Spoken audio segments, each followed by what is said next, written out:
Hey everybody, wanted to try something new today in a kind of quick fire round. If you're ever curious what I think about how my brain works and some of what's going on in the tech world kind of across the entire spectrum, let's start off with Flexport. So last time we spoke about them, they had raised a $260 million uncapped note from Shopify, and all these articles came out that they were struggling. Oh wow, I wish I could struggle to raise $260 million.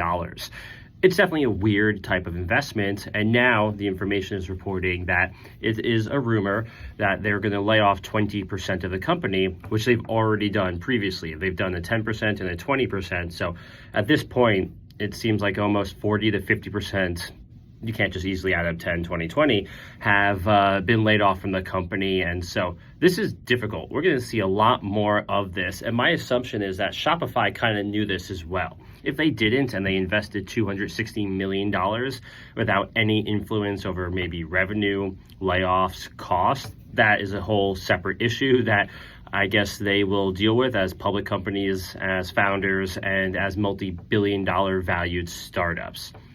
Next is acquisitions. So even though IPOs make all of the headlines, that's where the big numbers come into play, that's generally 1% of all liquidity in the startup tech venture world. So if there is one major acquisition or IPO, I have 100 investments, if there's one exit, it will almost likely be 99% of the time an acquisition. IPOs are very rare. The entire kind of goal is definitely an IPO, go big, but you can still be acquired, which is the majority of the time. But M&A is getting really hard these days, like kind of ridiculously hard. So there have been multiple deals called off. The recent one as of today is Amazon tried to buy iRobot. Yeah, that little vacuum thing that like goes around your house for $1.9 billion. To get it through regulation, they actually tried to lower the price, but the EU and rumor has it that the US was going to sue to block this. Amazon worth $1 trillion plus trying to buy a $1.7 billion robotics company. Who really knows what's kind of going on behind the scenes? It is interesting though, where you don't realize it. iRobot and the device actually maps your house. So think about this. Amazon ships everything to your house. They have their ring or latch, whoever they acquired, that can see out in front of your house and knows kind of when you're coming and going. There's a lot of privacy. iRobot, when it goes around and cleans your house, it is mapping the interior of your house. Whether or not that is sensitive information, proprietary, kind of not able to be used, that is some very interesting information so that Amazon, which sells you stuff, would know kind of and interpolate what stuff you have in your house, what the square footage is of your house, what specific room sizes are in your house.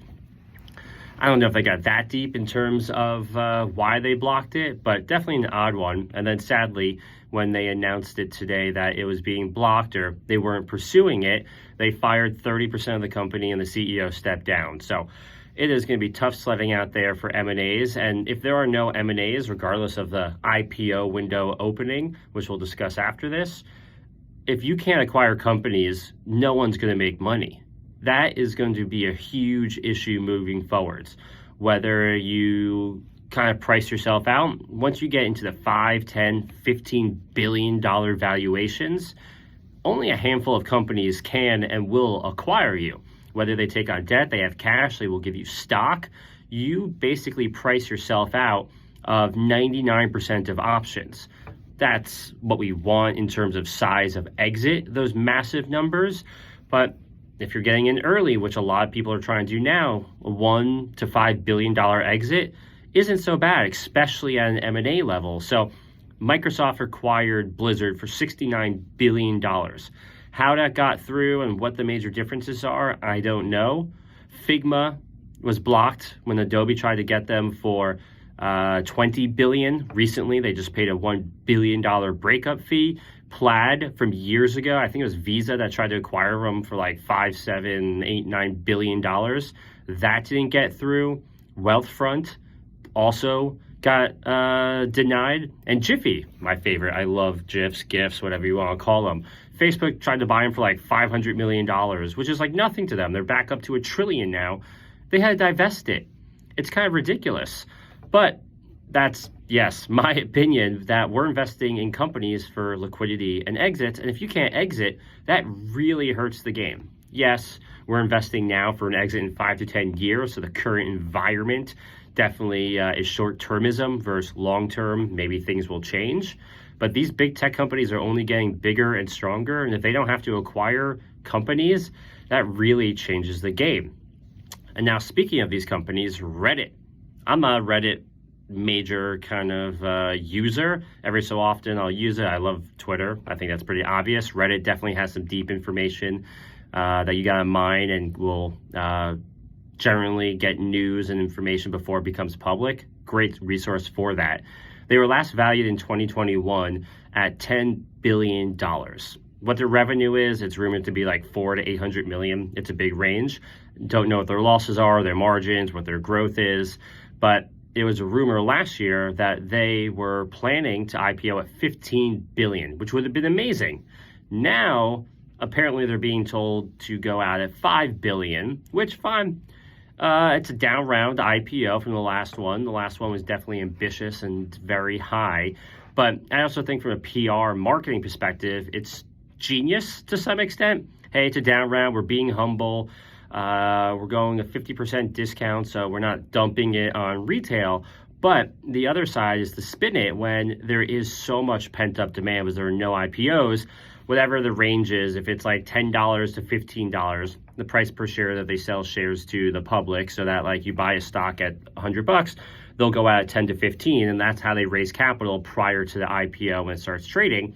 My assumption, if they go like 10, 12 bucks, it will then jump up to like 15 to 17. So while they'll go out at 15, I think they're going to raise at like 7 or 8 just because there's so much demand. So regardless of fundamentals, I think just timing and how they're framing it will somewhat be to their advantage. But also, don't forget, an IPO is a fundraising round. So I don't know how much cash they have, but with an IPO, they're raising cash and will take dilution.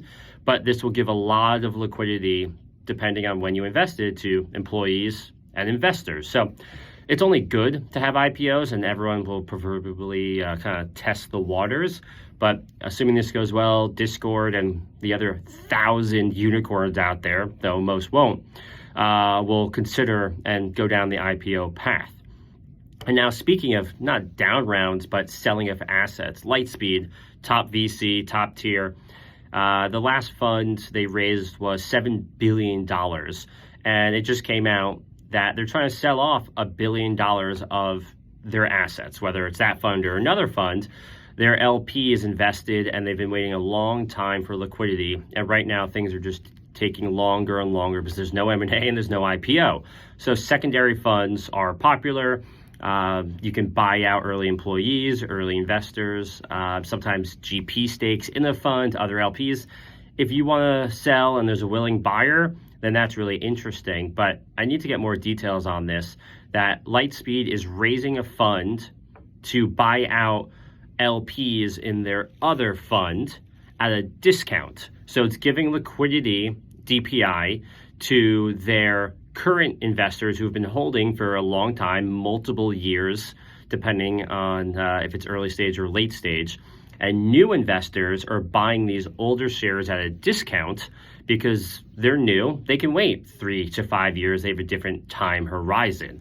So it's really interesting. A lot of people call this a Ponzi. I don't need to use or throw out those words. It's just not really VC anymore. This is more private equity, where they're just doing financial engineering. And if people want to buy into an asset that they think is priced properly, that will go up. Whether you buy out early investors, employees, however it works, common, preferred, debt, this is the game that we play. And so it's just interesting that they can raise a fund, I found it very unique, to buy out their other fund to give equity and stakes in their current fund to new people. So that is the less than 10-minute Spitfire round. If you have any questions, let me know. But it is going to be a hot week, a hot month, and a hot year for lots of news. All right, thanks.